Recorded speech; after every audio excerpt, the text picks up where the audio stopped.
Shall we? Can I request everyone to please be seated?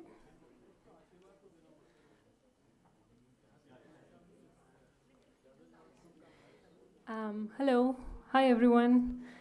Can I please request everyone to please be seated? Thank you.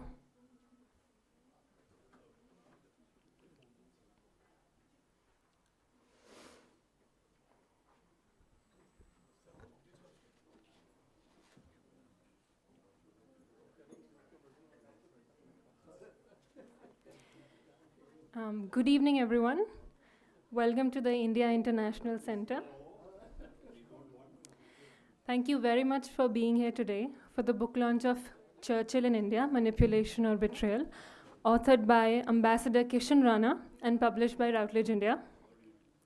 Before we begin, I would like to extend a very warm welcome to the guest of honor tonight, Shyam Rasgotra. It's a pleasure to have you with us today, sir. To begin the ceremony, I would like to welcome to the stage Ms. Shoma Chaudhary, Commissioning Manager, Routledge, India, for the welcome address, as well as our esteemed panelists, Ambassador Shyam Saran, former Foreign Secretary, Professor Pallavi Raghavan, who teaches International Relations at Ashoka, and Ambassador Kishan Rana, our author, to formally release the book and commence the podium discussion. Thank you.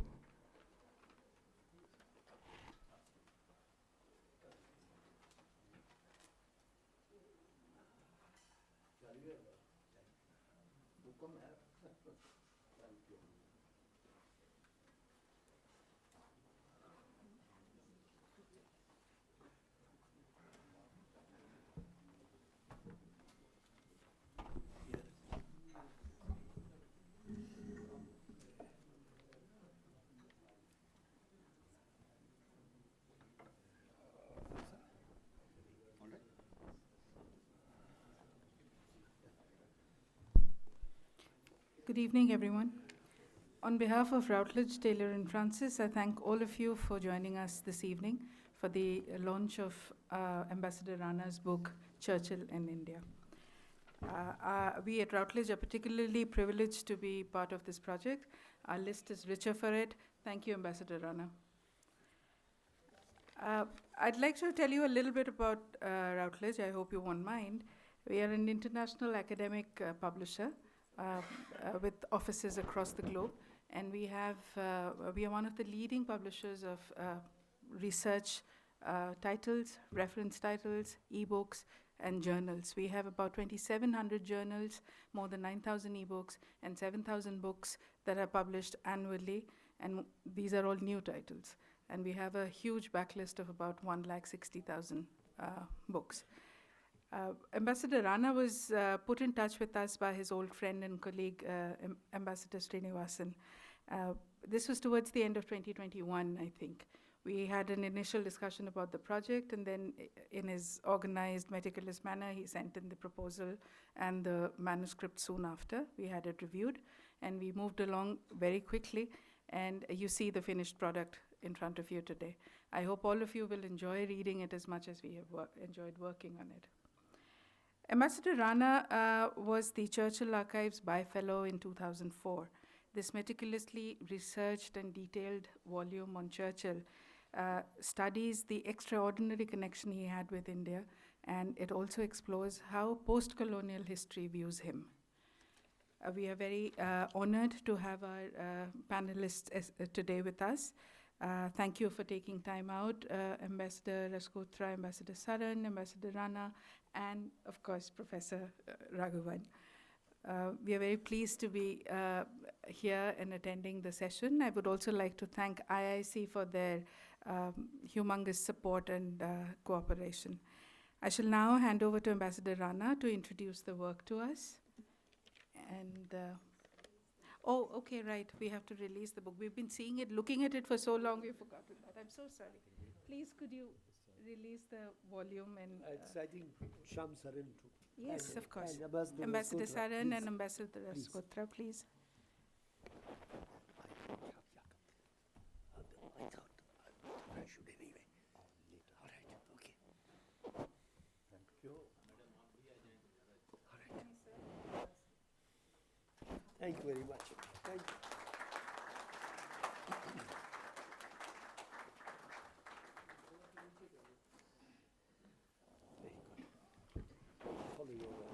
Many congratulations.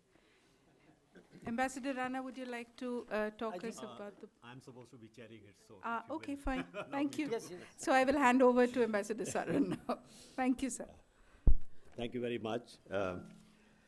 Let me first of all welcome our very highly respected senior Ambassador Rasgotra, who has very kindly accepted our invitation to be a chief guest for this evening.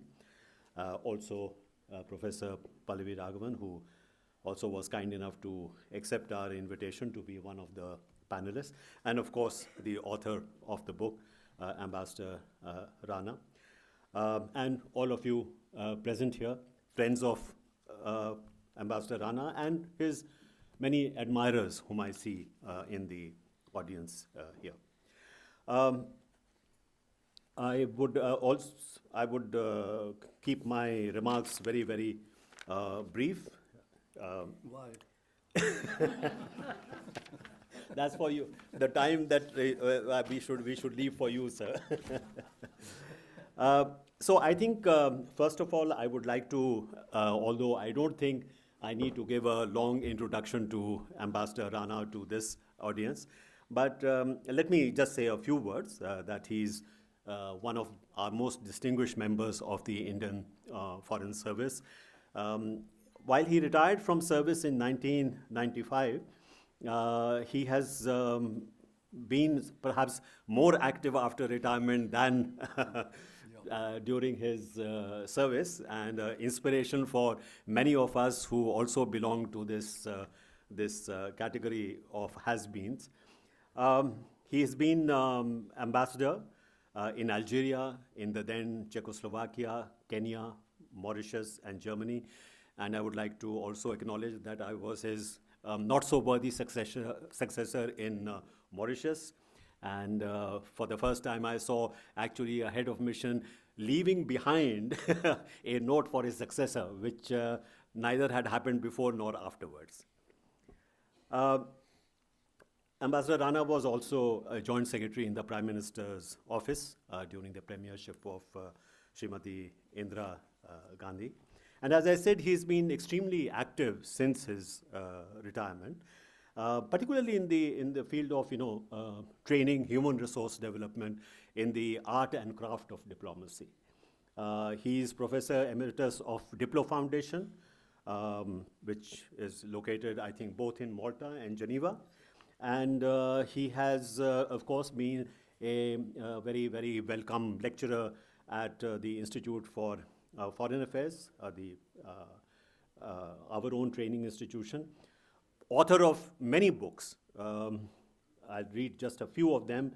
Inside Diplomacy, Managing Corporate Culture, Bilateral Diplomacy, The 21st Century Ambassador, Asian Diplomacy, Diplomacy of the 21st Century. And he has also co-edited a volume on foreign ministries and on economic diplomacy. In fact, perhaps Ambassador Rana is one of the earliest, proponents of, the importance of economic diplomacy, and has done a tremendous amount of work in that respect. He is currently also honorary fellow of the Institute for Chinese Studies.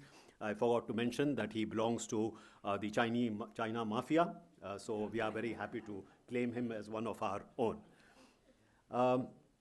Let me now, respected Ambassador Rasgotra ji, former Foreign Secretary, and our panelists who are present here, distinguished guests, gentlemen. The India International Center is very proud and privileged to host this evening's discussion over Ambassador Kishan Rana's outstanding book, Churchill and India, Manipulation or Betrayal. This is a landmark volume, very richly researched and documented, and it fills a very major gap in contemporary history of India, highlighting the role, malefic as it may seem, of a very key political actor, Winston Churchill. Winston Churchill's reputation as a statesman, heroic leader who led his country to victory in the Second World War, has thrown a veil over his many other endearing exploits with respect to India. Those endearing exploits have been mentioned in Ambassador Rana's book. The immense value of Ambassador Rana's book lies in the meticulous research and archival probings that he has been able to marshal in putting this volume together. The result is a very finely crafted, nuanced, and balanced portrait of a British leader who resisted and resisted fiercely any threat to the dissolution of the British Indian Empire.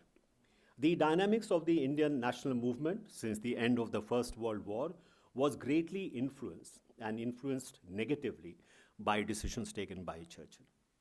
As the book demonstrates, Churchill was an accomplished manipulator of the instruments of divide and rule, and one may even argue that the partition of India into a largely Hindu and exclusively Muslim state was perhaps the inevitable outcome of Churchill's cynical policies. Ambassador Rana's book will serve as an indispensable reference work related to a most critical and defining period of India's freedom movement. I convey my sincere compliments and admiration for the valuable work of history that he has produced. So, thank you, Ambassador Rana. With those few opening remarks, may I now invite our chief guest to say a few words before I call upon Ambassador Rana to introduce the book and perhaps give us some highlights of the volume. Ambassador Rana, Ambassador Rasgotra, sir, you have the floor. I'm the chief guest. Yes, you are. I'm the guest of honor. Guest of honor. Oh, this is not what it says. Rana, my friend, you and I came to an understanding that because of your insistence, I would be present. But I won't speak because, frankly, I'm tired of speaking. Not age, but tired of speaking. I've spoken so much. But coming back to the book, I think Ambassador Rana, after retirement, is the most prolific writer among retired Foreign Service officers. I remember, I think his early books dealt with the protocol issues, administrative management of the foreign offices, how to deal with people, deal with government, and so on and so forth. And even those early books, sir, were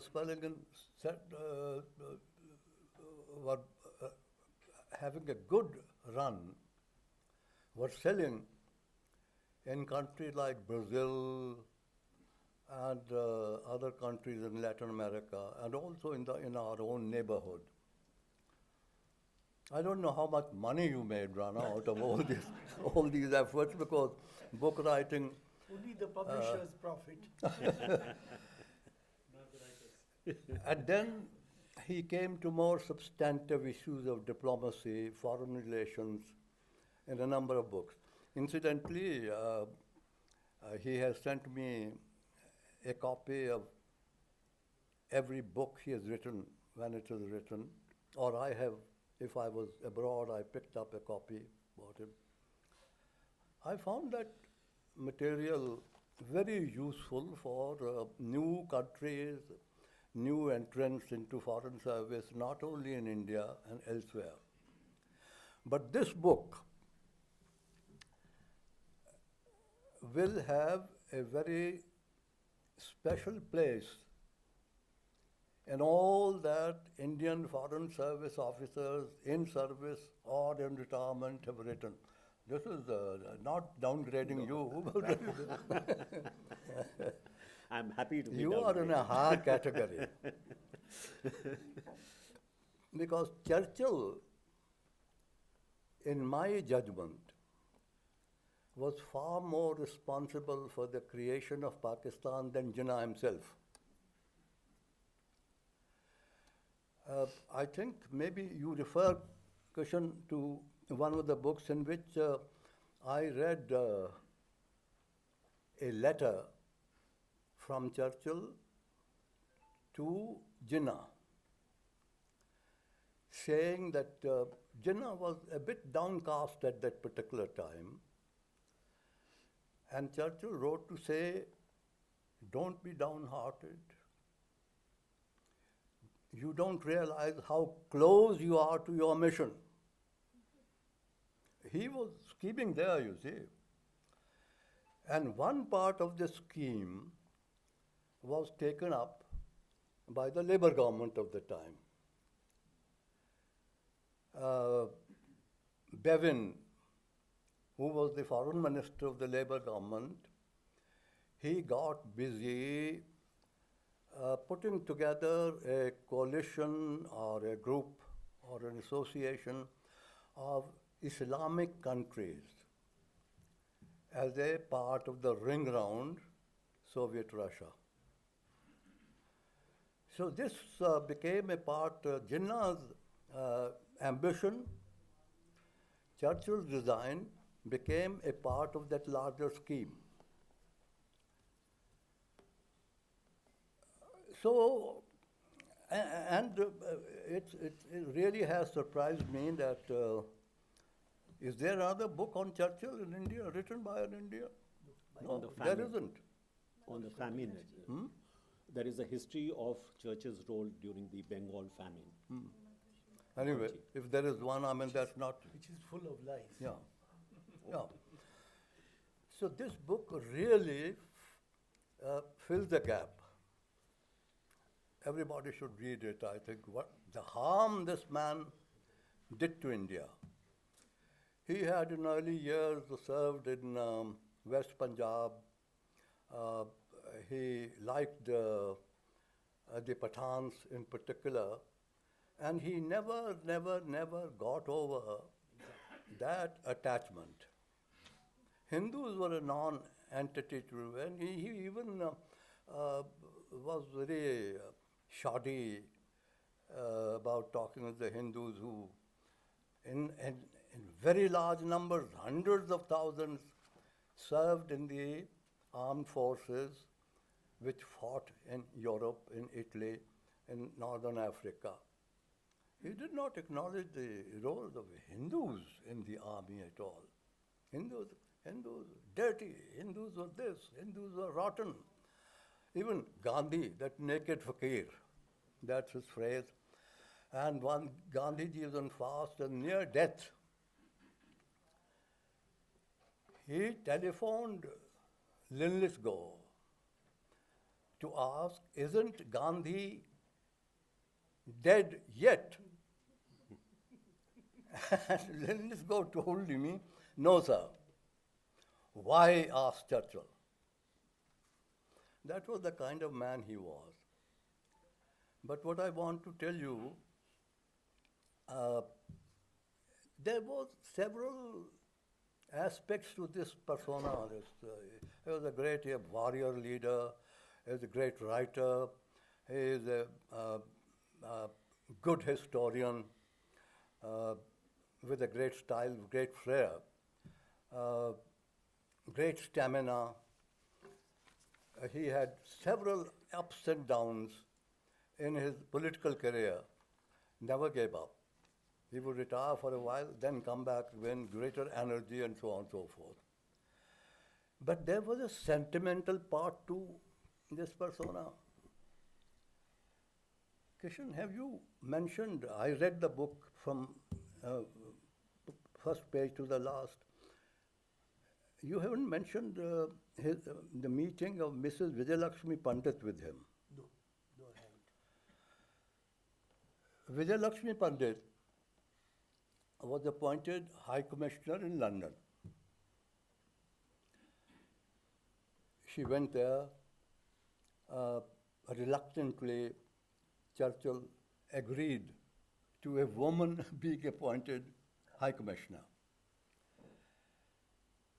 He had had a stroke. He was lying, he was unwell, and he was in his residence Chartwell. He expressed the desire to see Mrs. Pandit. So word was sent to her, and he invited her. She said, of course, she will meet him in anywhere. She went to see him. And the first thing he told her, now, you know, I have accepted you. A threat. But don't you start causing excitement here among English women. That they should become ministers, they should become ambassadors, and so on and so forth. So Mrs. Pandit smiled sweetly and said to him, sir, there are many, many more women better educated, more qualified than me to hold ministerial posts, to hold ambassadorial posts, to join politics and so on and so forth. And how long are you, sir, going to stop it? This is a democracy, isn't it? He said, yes, it's a democracy. But I will stop it as long as I live. That was one aspect. Ended there, then small chit-chat. And then suddenly, he turned to her, he said, we killed your husband. Of course, he died in prison, you see, Mr. Pandit. And he became very sentimental. So he looked at Mrs. Pandit and she said, her words were, sir, every man lives the life that is granted to him, the span of life that is granted to him. And he said, that is very wisely spoken. He flattered her, present her. Then he said to her, I give you the same tribute which I gave your brother, that you have conquered, that you have quoted, to what he said to Jawaharlal Nehru. You have conquered man's two worst enemies or weaknesses, hate and fear. And I knew of several occasions when Jawaharlal ji used to go there for Commonwealth meetings.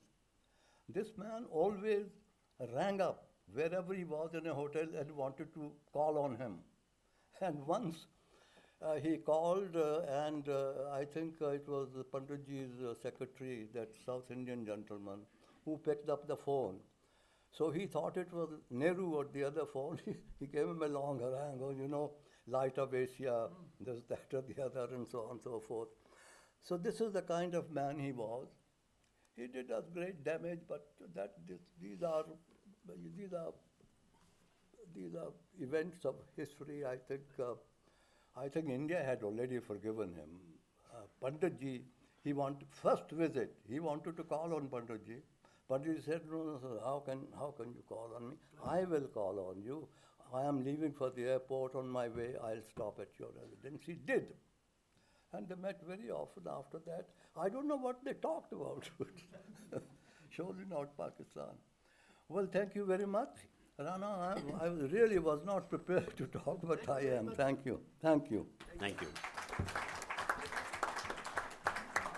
So Ambassador Rasgotra started by saying that he will not speak, but I think it is a tribute to Mr. Rana's book that he has actually spoken, and spoken quite a bit, and also with many anecdotes that many of us perhaps were not familiar with. Thank you very much, sir.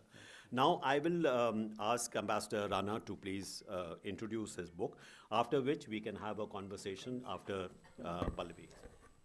Thank you very much. Thank you, Shyam, Ambassador Rasgotra. I had a delightful innings of 15 months under his leadership when he was Foreign Secretary. Lalit Mansingh was the other Joint Secretary, and we dealt directly with the Foreign Secretary. There wasn't another intervening layer of a senior colleague between these two Joint Secretaries. And I've said this in my memoir.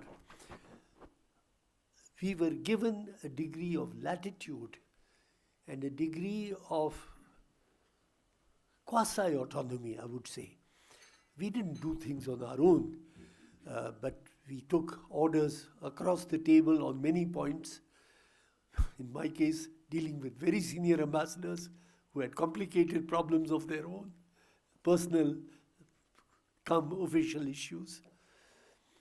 And of course, when their requests were turned down, they would write personal letters to the Foreign Secretary to say that, this fellow has the temerity to quote you and say that this legitimate demand of mine has been refused. And not once did Ambassador Rasgotra, Foreign Secretary Rasgotra, tell us, did I actually ask you to do that? I mean, it was all across the table, nothing in writing. It was a way of working which perhaps belongs to the past. I don't think today people would or can function in that manner. But I pay tribute to Ambassador Rasgotra, who is an inspiration to all of us. Someone in his 100th year has the desire, the will, and the capability to come and speak to us. So I would first of all please request you to join me in applause for Ambassador.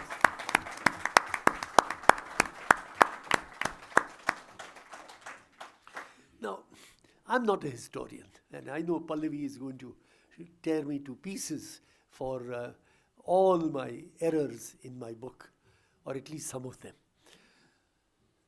And it is hard to go through materials and look for clues that show you what happened. In the very first review of my book, written by a good friend named Andrew Sheng, who's a central banker and lives in Malaysia, and he decided to write a review of my book, in which he likened this book to a detective story, where you look for clues and you look for hints and pieces of information and try and piece together a story. The problem, of course, is that unlike a detective book, it doesn't really come to neat conclusions. So there is a great deal of material that is hidden away, destroyed, and probably doesn't exist anywhere now. But I'll give you 2-3 examples, one set of examples. In the 30s and in the 40s, Churchill invented monstrous lies about the Indian national movement. In 1932, he said in a public speech that the Congress Party of India, a collection of upper castes, of Brahmins, are going to hire mercenaries from Germany, whom he called Janissaries. Now, Janissary is a very interesting word. It refers to the personal guard of the Sultan of Turkey. And, the English language is full, all languages are full of such borrowed allusions. He said India is going to hire Janissaries from Germany to come and oppress the Muslims of India. I mean, the whole thing was beyond belief. Which German would want to come to India to oppress the Muslims of India? And who would want to do it, and who would finance this? I asked myself, where could this idea have come from? And I strongly suspect that this was one of Jinnah's inventions, his flights of fancy.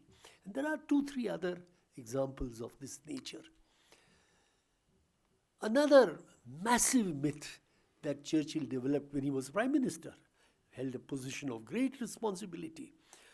In more than one letter, he has written that, and this was in 42, in mid-42, he said what the Indian Congress, what the Brahmin-dominated, etc., planned to do is to make peace with Japan so that Japanese troops can cross India into Asia and go to the Soviet Union to fight alongside German troops. Now, a little thought would tell you that it is inconceivable for a massive force laden with heavy arms and a kind of relief convoy to help the Germans in Russia, of all places, crossing the whole of Asia. How could his aides, the people who were around him, permit him to write such utter, arrant nonsense? But it's there. It exists in a letter that Churchill wrote to Franklin Delano Roosevelt, the President of the United States. And he says, this is the objective of the Congress Party if we give them any kind of self-government. Again, where did it come from? Perhaps Mr. Jinnah. Ishtiaq Ahmed, and there are people here who know him.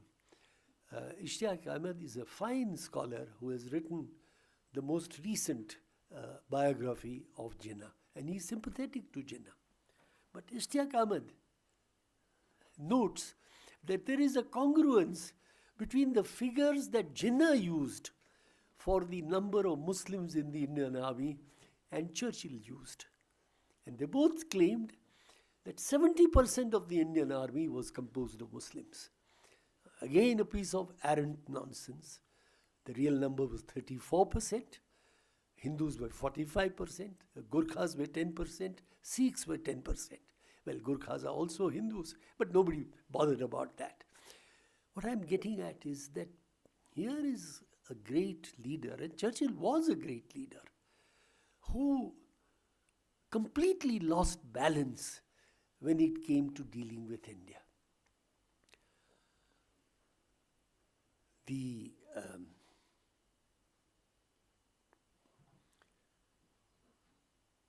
biggest act of injury that Churchill left for India was that between August 42, when all the leaders of the Indian national movement were thrown into jail in isolation so that they could not contact each other for almost 3 years, except Gandhiji, who was freed after 2 years and 8 months or 6 months.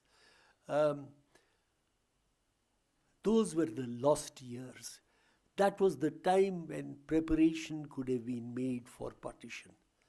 And partition, of course, everyone knows, turned out to be a bloodbath. And Churchill had predicted this. But even in full knowledge, he said this in 1943 at a conference with Roosevelt, when he spent time with a man called Phillips, who was Roosevelt's representative in India. And he told Phillips that there will be a bloodbath at partition which will make everything else look like a picnic. And he was right in that. But he did nothing to prevent it.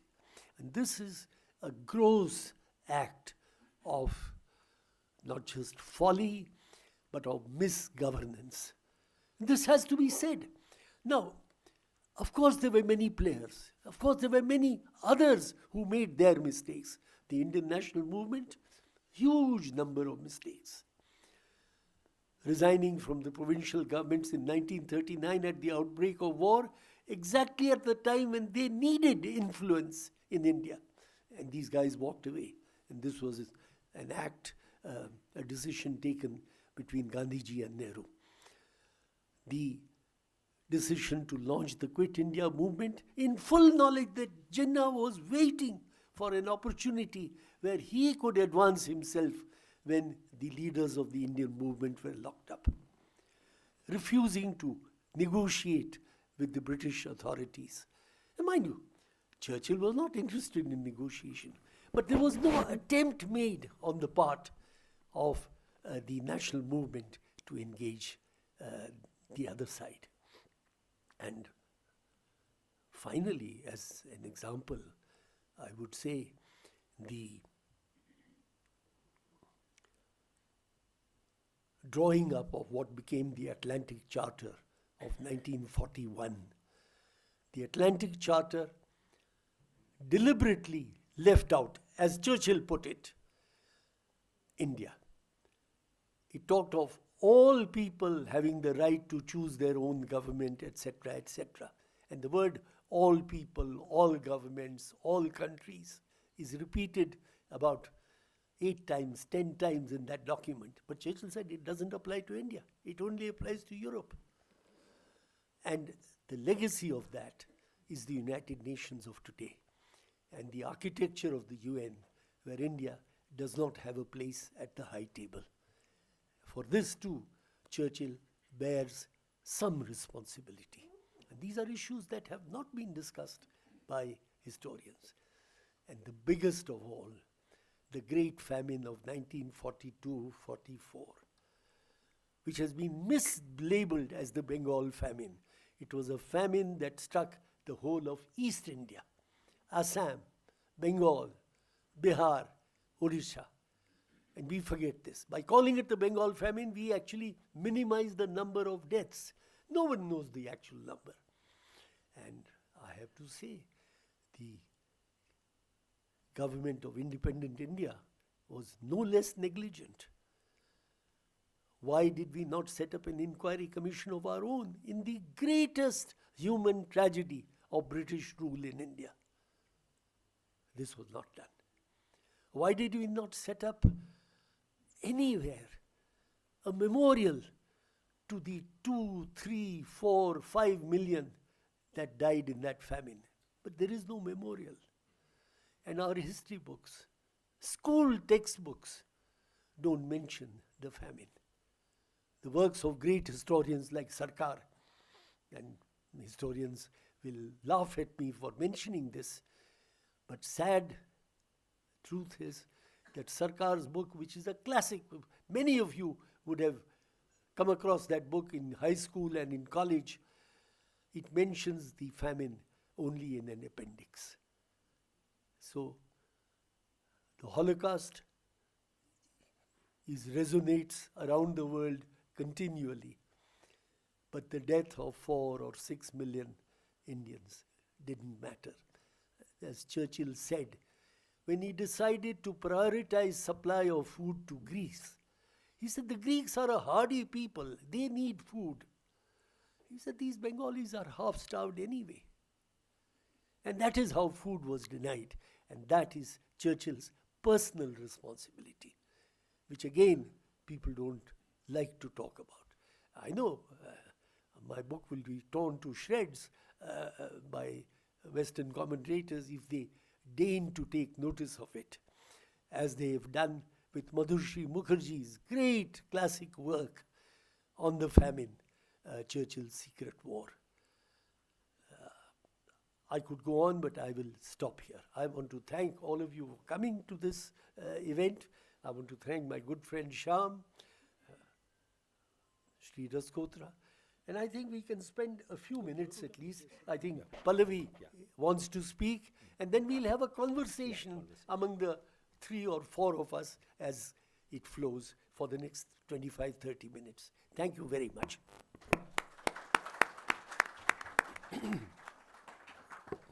Thank you very much.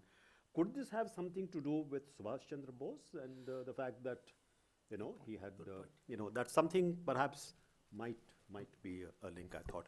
But perhaps that is something that Pallavi can speak about. Pallavi, you have the floor.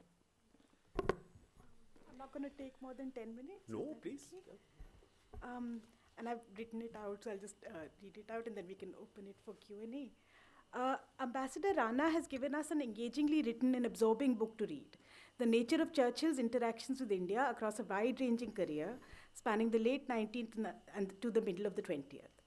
There is rich material to work with here, ranging from Churchill's engagement with the question of Indian migrants in South Africa, his firm opposition to the proposed scheme of self-government for Indians in the Montagu-Chelmsford Reform and the Cripps Mission Plan, his jealous preoccupation with the utility of India as an important bastion for defense against the Japanese during the Second World War, as well as, in Ambassador Rana's reading, his connivance with Jinnah and the Muslim League for the attainment of partition and for the creation of Pakistan and partition in 1947.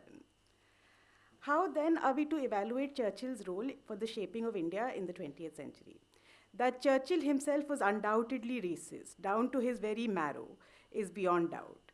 His famous slighting of Gandhi as a naked fakir in a loincloth, his callous disregard for the deaths of over 3 million Indians during the famine, which he was personally involved in administering, as well as his blank refusal to countenance proposals for greater independence from India, all provide us with ample proof of his personal ideas of racism and empire. But in a sense, it is also difficult to give the colonial racism of the British in India a political value within Indian politics. Churchill's opponents in British politics and their occasional alliance with Indian independence for their own political ends, figures such as Lionel Emery, for example, or Linlithgow, themselves are no less racist. Anthony Eden, for example, Churchill's successor as Prime Minister, once wrote a letter to Nehru advising him of the necessity of retaining the title Maharaja in Indian politics since, quote, you will find that the unlettered average Indian will be better able to understand that than the constitutional office descriptions you use. In fact, racism filtered right across the political spectrum. Proponents for a quicker transfer of power may not necessarily have been less racist than Churchill himself. My disagreement with Ambassador Rana is not so much in the description of Churchill as a racist, on this point I agree, as the edifice he creates in the charge of racism. In a sense, the transfer of power negotiations conducted in the teeth of Churchill's opposition were also about finding schemes to reconcile political differences. The fact of race and racism does not go all the way in helping us explain the divergences in the different agendas at work. For Ambassador Rana, Churchill's disgust for the demand of equality by the Indian National Congress propelled him to seek a closer collaboration with the Muslim League and thus to effect a partition of South Asia. But this way of looking at the issue may, in a sense, decrease the full significance of Churchill's racism. Racism is not the same thing as siding with the political opponent because you agree or disagree with the constitutional schema. Nor is the fact of Jinnah's desire for partition clear-cut. For Ambassador Rana, the causal driver of India's partition is Churchill's shadowy support of Jinnah and the Muslim League, evidence of which he argues may have been concealed by the archivists in the Churchill archives in Cambridge. There is no shortage of reading material that offer diverging views on his perspectives on the transfer of power negotiations, and it would be a shame to lose an opportunity to discuss what is, after all, an equally fascinating issue about Churchill's position in empire, and get lost in the repetitive thicket of who said what to whom in the course of the transfer of power negotiations. But let me make two quick points. Despite the best attempts of many historians to place the desire of India's partition at Jinnah's door, what I always find interesting is the lack of their conclusive ability to do so still. What puzzles me why is, after so many attempts at equating the fact of partition at Jinnah's door, is there still room for doubt? I would have thought if a statement wished to embark on a journey where the desire for independence and statehood was clear to him from the beginning, this would have been quite easily and amply documented, and there would not be any room for debate. Or the need to seize on snippets of conversations relayed third hand. The sheer fact of the absence of any documentary evidence to suggest this, in a society as talkative and argumentative as South Asia, and where there has never been any shortage of a full-throated and furious exchange of historical memory, is in fact significant. The explanations for why evidence is not forthcoming, that too a full 75 years down the line, in archival records that are housed, after all, in a first world democratic country, could just as plausibly be the sheer absence of the exchange rather than anything more sinister. In the context of a set of negotiations which have otherwise been recorded very amply on all sides, which library bookshelves still groan under the weight of, in a context like this, the lack of documentation could as plausibly be simply non-existent as being hidden. So in the face of Churchill's enormous and violent displays of racism, it seems to me to be a bit of a stretch to pin the evidence of his dislike of Indians on this one particular circumstance. In fact, it is worth stating the historian Venkat Dhulipala, who had also recently trawled through Jinnah's correspondences with provincial politicians, journalists, and clerics in an account that was sympathetic to a reading of Jinnah's support for partition.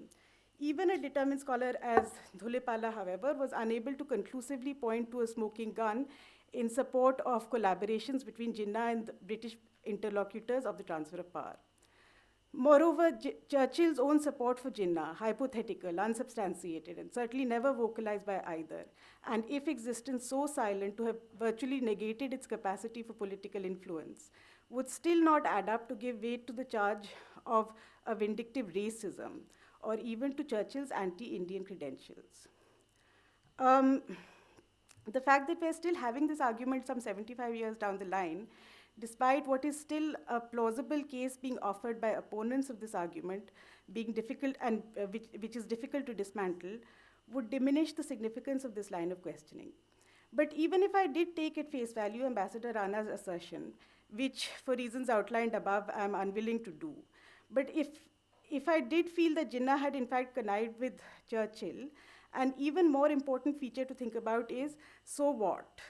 Inside this line of analysis, we would also have to accept that had it not been for Jinnah's own personal determination to secure Pakistan, Pakistan would not have come about. But any professional historian would also point out the ability to understand the processes at work in the demand for a movement for nationalism and independence have to go beyond this individual or that. Even if we were to take at face value Churchill's and Jinnah's secretive relationship, this would still not give us in full the complexities of the reasons behind the creation of Pakistan and why a variety of the South Asian electorate voted in support of Jinnah.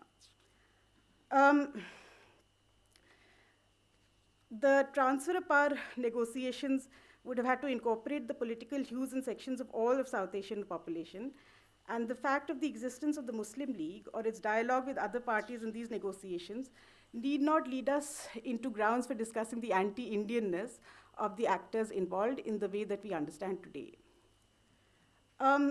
For my part, lastly, I would have also liked to have seen a fuller and even fuller discussion in these pages about the months of the famine of 1973.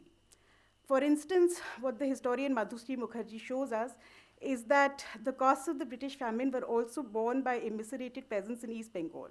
If we are to take at face value the phrase Ambassador Rana uses in the initial pages of his book, Hindu phobia, it would also seem that apart from everything else, Churchill's discrimination was very clumsily targeted. Yet the implications of understanding Churchill's understanding of India is all the more important for us to appreciate today, so that we further see the connections between the assumptions of colonial methods of governance and their continuance today. In many ways, the famine, a man-made disaster owing to an excessive centralization of resources in pursuit of an objective that was also partly a product of the vanity of a particular leader, is in the final analysis the most tangible legacy of India, of Churchill to India, rather than what he may or may not have said to Jinnah, who may or may not have pursued his dream of Pakistan in the 1930s. Good paper. Very good paper. बहुत काम किया. Thank you very much, Pallavi, for at least having set the stage for a somewhat more, I think, a informed debate about some of these issues. I would only say that, if we are looking at just the personality part, not so much whether it was something that fed into the partition or fed into, what became sort of the partition of India and Pakistan. I think there is, not only reading this, but also the the book on famine, Mukherjee, who has written, it seems to me that one cannot avoid the conclusion that here is an absolutely rabid racist. So I can't see that that conclusion is something that we can somehow move away from. And that even though particular individuals may not necessarily be instrumental in some of the major events of history, but I think I would argue that Churchill also represents a certain kind of mindset of colonial Britain. So I don't think it is to say that Churchill himself was singularly responsible for this or that, but I think that Churchill represented a line of thinking, a kind of arrogance, which was not just Churchill, but it is certainly true that Churchill represented that in a somewhat more acute form than perhaps many others. So that's the one point that I would like to make. The second is with regard to the issue of partition. I agree that it's a much more complicated, development than perhaps was Jinnah personally responsible. I think it goes back to your point that can one particular individual be responsible? Because what Dhulipal's book, which you have mentioned, the New Medina, I think is the book is called. My reading of that book indicates that actually the movement for Pakistan was much more broad-based. This whole vision of Pakistan emerging as a kind of a new Makkah, the new Sultanate in a sense. They knew all along what they wanted. Yeah. So it was not just the failure of the Congress leaders or the success of Jinnah, but it was something which was brewing for quite a long time. And I think that also needs to be perhaps understood. But I think it is also true, from what at least I draw from this book, is that Churchill was very aware of this, that there were these multiple forces at work, very powerful forces at work, and they could be harnessed to, in fact, promoting British interests, particularly the interests of empire. So, yeah, I mean, just to say that is, I agree, it's a somewhat more complicated story, but I think some of the key conclusions that Ambassador Rana has drawn, I would still consider them to be very, very valid conclusions. But perhaps instead of my answering those questions, perhaps you. No, I'll be brief. Pallavi has raised a number of points, which I don't actually get into for the simple reason that my book is about Churchill. It's not about either partition or about the transfer of power and everything else, because Churchill was voted out of office on the 24th of August 1945. So the last 2 years of British rule, he was a leader of the opposition, and mostly an absent leader, because he was traveling all over the United States, etc., with rather minimal interest in what was going on in India. But the point I made is not that Churchill is responsible for partition, or that even that Jinnah is responsible for partition. I don't know that. I am not a historian. Probably a division of India was inevitable. But the question for me is that Churchill did not prepare for partition when he had time to do that, the latitude to do that. He did not engage the leaders of the Indian national movement in dialogue in the way that he carried out a subterranean dialogue with Jinnah, of which we know this is moderately well documented, although the papers are mostly missing. I give an example. Jinnah wrote a letter to Churchill on the 2nd of January 1941. That letter does not exist in British archives.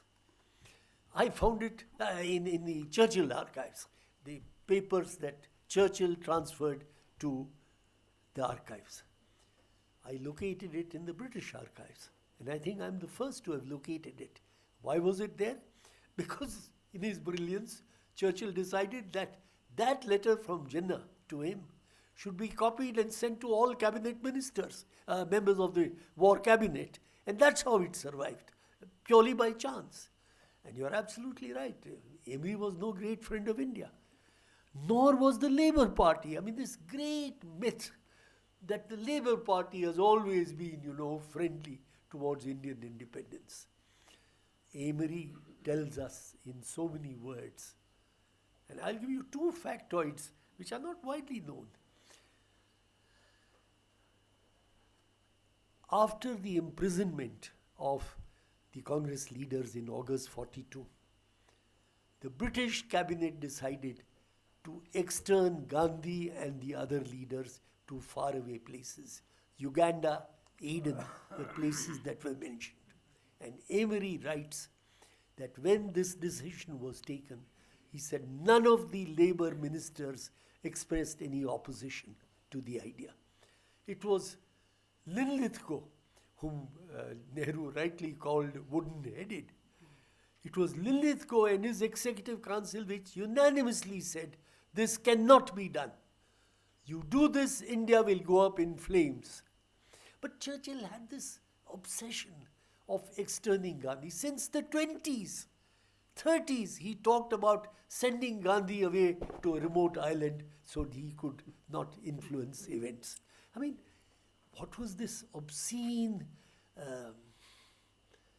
fixation that he had, that peculiar hatred for Gandhi? The other factoid I wanted to bring out, it slips my mind right now, but the fact is that there are bits and pieces of information which are available and many, many things that are missing. So you can rightly say that, oh, but that there is no proof for that. You're probably right. There is no proof. So you have to make a surmise, and I've offered a few tentative ideas, a hypothesis. Read it and consider it for what it's worth. But I don't lay the blame for everything at Churchill's door. I have specific charges that I make. And the famine, the great Indian famine, that responsibility cannot be evaded. The Nobel jury that awarded the literature prize to Nehru talked about his great Churchill, talked about his great attachment to human values. I mean, the Swedes and the other Scandinavians on that jury, they did not even think about the atrocity, the mindless, unnecessary atrocity for which Churchill is culpable.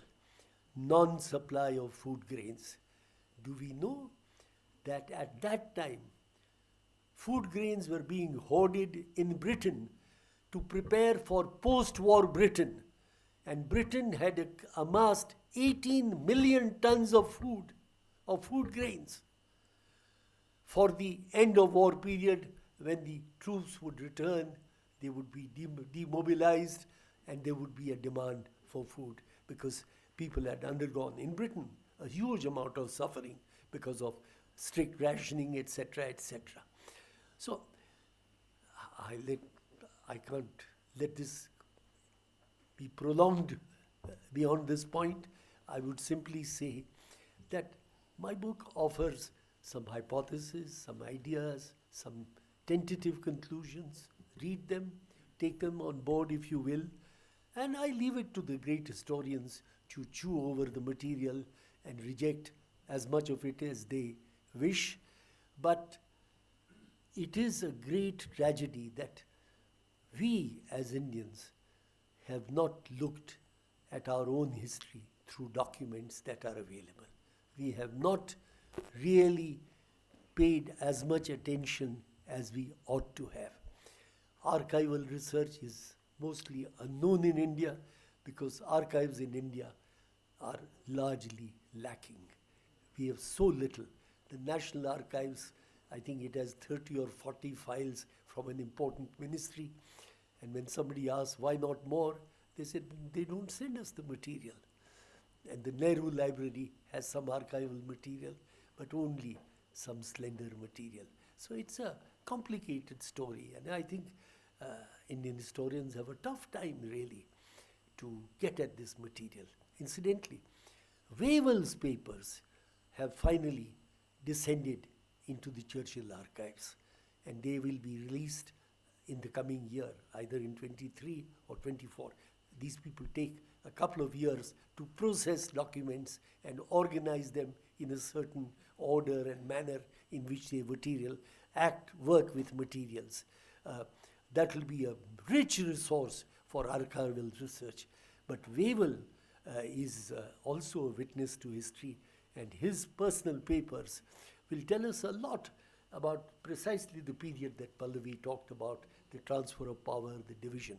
one final point, final.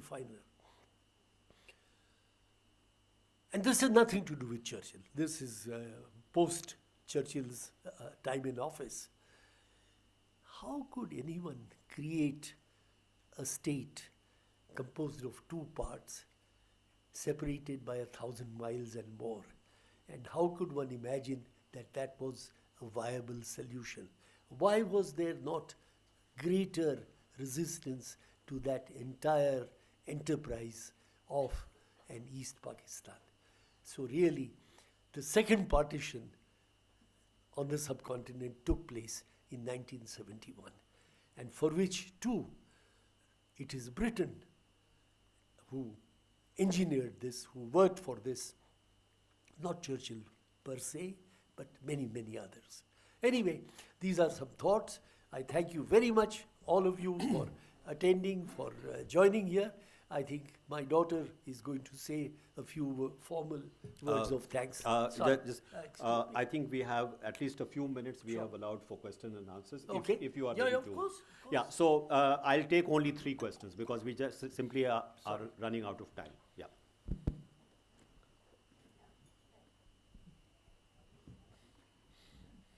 Thank you, sir. Just one question about Bengal famine. I actually read that it was part of the British design, what you call the scorched earth policy, because there was at one time a very serious challenge. In fact, what you mentioned about Japanese going right across, well, the Japanese would be able to enter the Northeast India. And from there, in fact, one reads Subhash Chandra Bose also his thinking, but as well as the fact that there was real scare.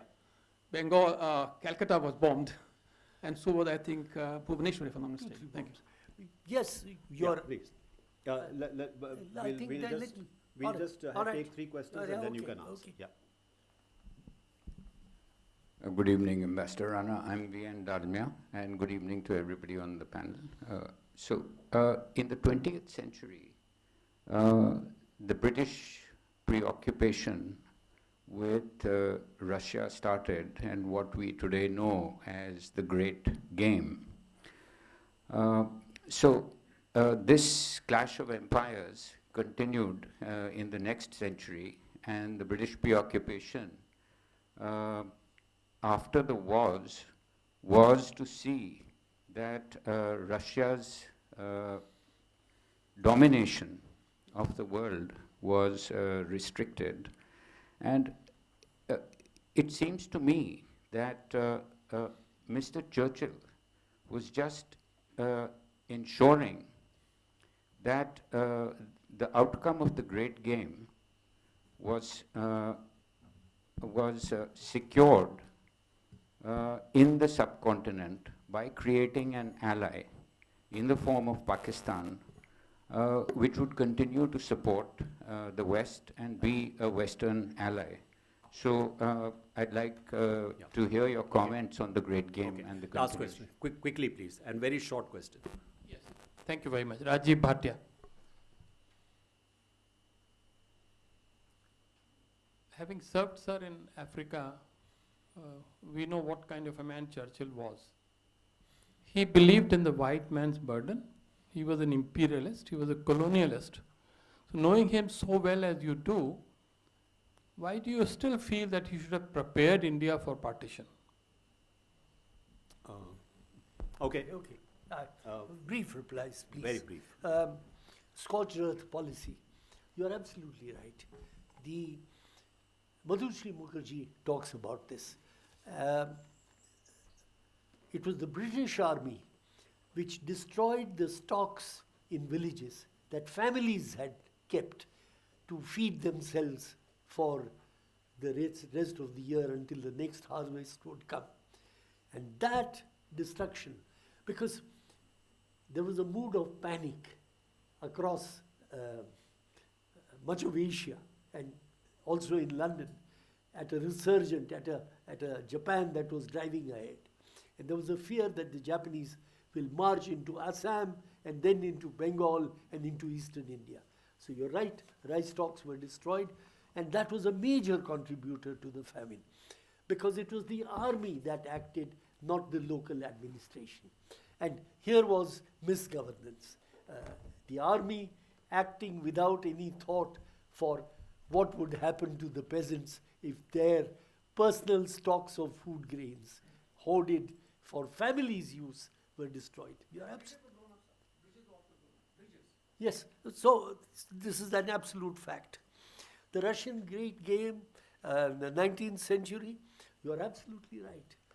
Narendra Singh Sarila's book on the events that led to the partition of India, etc., is also very graphic in how from 1940 onwards, British strategic planners anticipated that at the end of the war, whenever it occurred, they would need allies in the region, exactly with that motivation. Deal with Russia, deal with the Gulf region, the oil resources, etc. And so the Pakistan project is also part of their baby from those days. Also brought out in Olaf Caro's book. Yes, I don't know Olaf Caro's book, just shows my limited knowledge. And white man's rule, white man's racism, yes, all this is evidenced by the experience of Africa, of colonialism. But you know, Churchill was a man full of paradox. He also had a great capacity to think. In 1906, 07, when he was Under Secretary of State for the colonies, which meant not India but all the other colonies, he went on his famous East African safari, starting in Kenya, then Uganda, what then later became Kenya, Uganda, and then walked, rode with horses, but quite a lot of it walked up to the source, from the source of the White Nile, I think, from Lake Victoria, all the way up to the place where they could take river boats and go on to Egypt. And writing about Indians in Africa, Churchill showed a degree of empathy which was remarkable. He said, they are caught between a rock and a hard place, between British colonialism and the white settlers and the black Africans, and they are squeezed from both sides. He also made a remarkable prediction. He said the Indian has a capacity for commerce, for business, and they will spread over the world and use their business acumen. He was probably the first, I think, to visualize an Indian diaspora that would spread across the world and bring prosperity to the lands where they were inhabited. Rishi Sunak. Sorry? Rishi Sunak. Rishi Sunak, she's saying. Well, that's your example. Others may have other examples, but whatever. So, when Indian authors started winning prizes in Britain, India Today had a cover story which said, "The empire writes back." So now with Rishi Sunak, we can say, "The empire governs back." Anyway, thank you very much. Yes, please. Last words.